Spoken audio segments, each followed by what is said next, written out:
Maya Paldo, mga kagulong, nagbabalik ang inyong Rider K. Pagising ko nga today ay sinisinat ako. Kaya naman napagpasyahan kong mag-day off. Hindi ko pa naman ginagamit yung day off ko for this week. Ang napakainis lang pagkatapos kong maligo nawala yung sinat ko. Nagsisisi tuloy ako na hindi ako pumasok. Sayang ang kita ngayong araw mga pe. Napagpasyahan ko nga gumawa ng malunggay pandesal with cheese.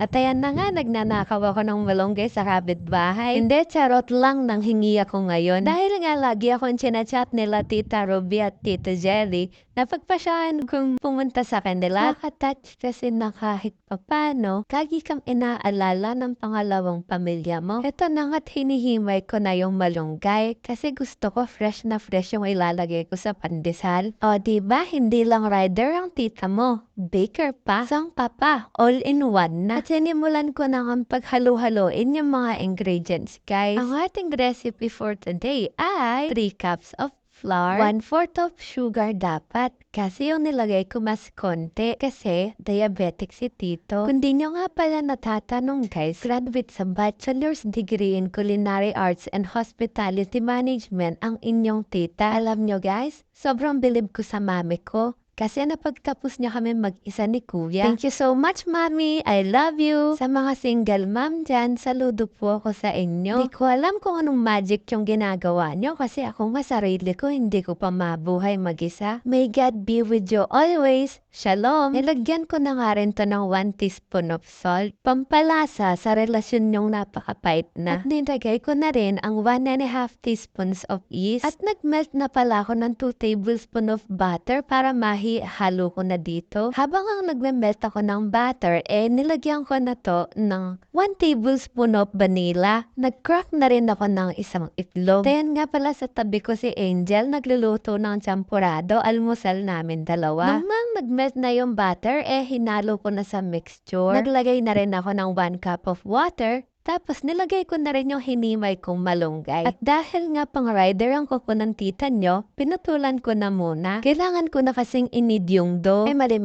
Dough. Baka kasi sumama sa tinapay ang katas ng pagiging rider kung hindi ko puputulan to. Dapat yung kuko natin pang baker for today's video. At ayan na nga, malinis na guys. Inugasan ko lang ng mabuti at nagsimula na ako sa aking pagninid. Huwag kayong mag-alala, pinakalinis ko yan. Nagkanta pa ako ng happy birthday to you ng 2 beses. At ayan na nga, nilalamutak ko na yung dough. Pasensya na po kayo sa marumi naming kitchen. At ayan na nga yung tita nyo, porsadong porsado. Batak na batak magmasa. Medyo nangangalawang na nga ako sa pagluluto guys. Pero isa lang ang sigurado ako. Magiging masarap yung resulta nito. Bawat pagmamasa ko nga dyan guys, may kasamang pagmamahal. Kasi nga ito yung pang-swap ko sa anak nila Tito. Charing, medyo matagal nga at nakakapagod ang pagmamasa pero sulit naman kapag luto na. Kapag nga pinindot mo to at lumalaban pabalik yung dough, pwedeng-pwede na. Nalagyan ko na nga ng oil yung lalagyan kung saan ko siya papaalsa. Para kapag umalsa na, hindi siya magdikit-dikit sa gilid. Usually nilalagyan to ng tablecloth at ng cling wrap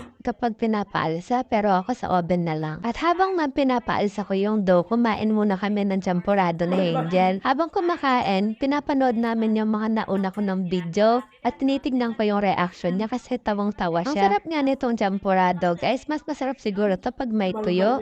Thank you sa champurado Jel. Ganito na nga rin pala yung banding namin. By the way guys, natuklasan namin na masarap pala yung pansit canton kasama yung champurado, yung must try. Wag na wag mong gagawin yan. Cut mo na. Cut mo na. Cut mo na. Oh my God.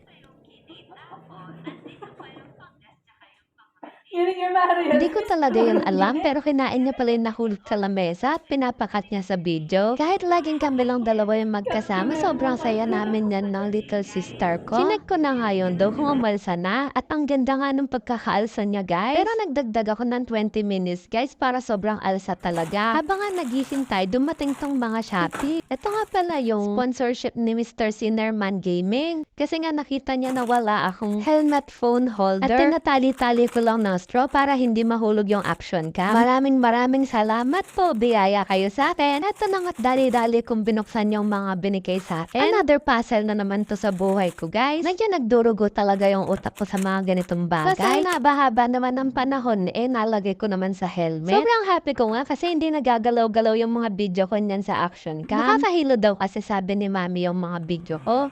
Thank you so much po sa pag-gift nito, kuya. At ayan nga, ready na yung vloggeries na tita nyo. Nakabit na. Eto na nga't naghihiwa na ako ng cheese kasi hindi mabubuo yung pandesal with cheese kung walang cheese, diba? O sige, may point ka. O, Eden cheese at Del Monte, baka naman. Charing. Nang ganito na nga kalalaki yung size, guys, inumpisahan ko na yung pandesal. Ayan nga't sobrang perfect nung pagkakaalsa niya. Bilib na ako sa sarili ko. Baka harina po ng galawan. Ping. Pinagsusuntok ko na nga tong dough para lumabas yung gas. Tapos pinagkakat ko into small bites para naman marami yung magawa and ma-enjoy nilang lahat sa family. Ayan na nga't naglalagay ako ng cheese sa loob. Maswerte na lang yung mga bandang dulong kakakuha ng ginawa ko kasi mas maraming cheese yung nalagay. At after nga nito, hihintayin ko pa ng 30 minutes para extra alsa. Ito nga pala yung mga nagawa ko, guys. Sobrang cute nila at lalaki pa naman yan. Nag-preheat na nga din ako ng oven, guys. Sobrang importante nito para pantay-pantay yung luto. At after 30 minutes nga, kinabit ko na nga itong mga pandesal sa oven nang maumpisahan na. Nakaset nga pala to ng 20 minutes for 175 degrees Celsius, guys. At after nga ng 20 minutes ay hinango ko na sa oven, guys. Bali, ito yung itsura nila. Sobrang crispy sa labas at sobrang lambot sa loob. Baka gawang may pagmamahal yarn. Dali-dali ko na nilagay sa paper bag at nagready na nga yung Rider K. Para pagdating doon ay mainit-init pa. Sobrang small effort nga lang to, guys, dahil sa pagmamahal na binigay nila sa akin. Tindato nila ako na parang pamilya. Kaya nga sobrang thankful ko sa kanila. Thank you so much po, Tito and Tita. At nag-ready na nga ako, guys, para hindi lumamig yung pandesal. After nito, dali-dali kong hinatid sa kanila. Anyways, hanggang dito na lang ako, guys. Thank you so much for watching. I hope you enjoy my videos. See you on my upcoming more videos. Have a great day. Bye!